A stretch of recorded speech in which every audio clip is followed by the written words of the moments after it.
नमस्कार दोस्तों, INC TV पर आपका स्वागत है। दोस्तों, अपने मोदी जी वाकई अच्छे प्रकृति के पुरुष हैं। पुरुष कहिए या उन्हें महापुरुष कहिए या फिर उन्हें युग पुरुष कहिए। संवेदनशील इतने कि एक कुत्ते के कुचल जाने पर वो दुखी हो जाते हैं। ये बात वो खुद अपनी जुबान से कह चुके हैं और आप सभी ने सुना भी है। इंसानों की मौत पर तो उनका कलेजा चाक चाक हो उठता है। अभी देखिए, जैसे ही पिछले दिनों उन्होंने सुना कि बाराबंकी में सड़क दुर्घटना में लोगों की मौत हो गई है, उन्होंने तुरंत दुख जाहिर कर दिया। उन्होंने ट्वीट पे लिखा कि उत्तर प्रदेश के बाराबंकी में हुए सड़क हादसे से दुखी हूं। जान गंवाने वालों के परिवारों के प्रति मेरी संवेदना है। अभी बाराबंकी पर ट्वीट करके प्रधानमंत्री मोदी जी हटे ही थे कि कर्नाटक के बेलगाम में हादसे की खबर आ गई। बिना देर किए अपने मोदी जी ने वहां भी शोक संदेश भेज दिया। उन्होंने अपने ट्वीट में कहा कि कर्नाटक के बेलगाम में मकान ढहने से लोगों की मौत दुखद है। दुख की इस घड़ी में मेरी संवेदनाएं शोक संतप्त परिजनों के साथ है। देखा आपने हमारे देश के प्रधानमंत्री मोदी जी कितने संवेदनशील शख्स हैं। सड़क हादसा, मकान हादसा, सब पर नजर रखते हैं। मृतक परिवारों के दर्द को कम करने की कोशिश करते हैं। लेकिन वही प्रधानमंत्री मोदी जी लखीमपुर हादसे पर खामोश है। पिछले दिनों लखीमपुर में किसानों की आवाज को जिस अंदाज में कुचला गया वो पूरे देश ने देखा है। हमारे देश के प्रधानमंत्री माननीय मोदी जी ने भी ये जरूर देखा होगा। उनके यशस्वी गृह मंत्री ने भी देखा होगा कि उनके जूनियर के लाडले ने किस अंदाज में किसानों पर गाड़ी चढ़ाई है। लेकिन सब खामोश है। मोदी जी भी, अमित शाह जी भी, बीजेपी के तमाम दूसरे दिग्गज भी। मोदी जी ने सड़क हादसे और मकान हादसे पर दुख जताया, पीड़ित परिवारों को शोक संदेश भेजा भी। अच्छी बात है, लेकिन लखीमपुर के मृतक परिवारों से ऐसी बेरुखी क्यों?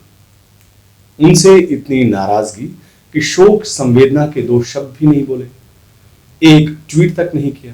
क्या सिर्फ इसलिए कि किसानों की निर्मम हत्या का आरोप उनके गृह राज्य मंत्री और उसके बेटे पर है? लखीमपुर वारदात के बाद मोदी जी लखनऊ गए थे, आप सभी ने देखा। उसी दिन वहां पर उन्होंने तमाम कार्यक्रम किए और उसमें हिस्सा लिया। लेकिन उसी राज्य के एक जिले में हुए विभत्स हत्याकांड पर वो खामोश रहे। इतना भी नहीं कहा कि कसूरवारों को किसी कीमत पर नहीं छोड़ा जाएगा।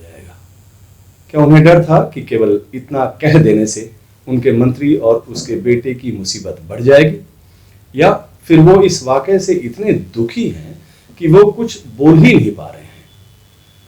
लेकिन नहीं, माननीय मोदी जी तो लखनऊ के बाद ऋषिकेश भी पहुंचे थे, प्रसन्नचित्त, इस बात से गदगद कि बतौर मुख्यमंत्री और प्रधानमंत्री उन्होंने 2 दशक अपने नाम कर लिया है। खुश होकर उन्होंने अपनी इस उपलब्धि को जनता के नाम करते हुए कहा, मैंने कभी नहीं सोचा था कि मैं राज्य के मुख्यमंत्री से प्रधानमंत्री तक का सफर तय करूंगा। आज से ठीक 20 साल पहले मुझे लोगों की सेवा करने का एक नया मौका मिला था। माननीय मोदी जी, आपने 30 साल तक जिस अंदाज में लोगों की सेवाएं की है वो सबको पता है। बस ये नहीं पता है कि अभी आप लखीमपुर के पीड़ित परिवारों के साथ ऐसा सौतेला व्यवहार क्यों कर रहे हैं। यह सबको समझ में आ रहा है कि आपकी चुप्पी आपकी चुनावी राजनीति का हिस्सा है। लेकिन इतिहास में जिन लोगों ने भी जिंदा सांसों को दफन करके सियासत की है, उनका हश्र भी सबने देखा है। अपनी चुप्पी तोड़िए माननीय मोदी जी। आप उन किसानों के भी पीएम थे जो आपके एक मंत्री और उनके लाडले की जहरीली सोच के शिकार हो गए।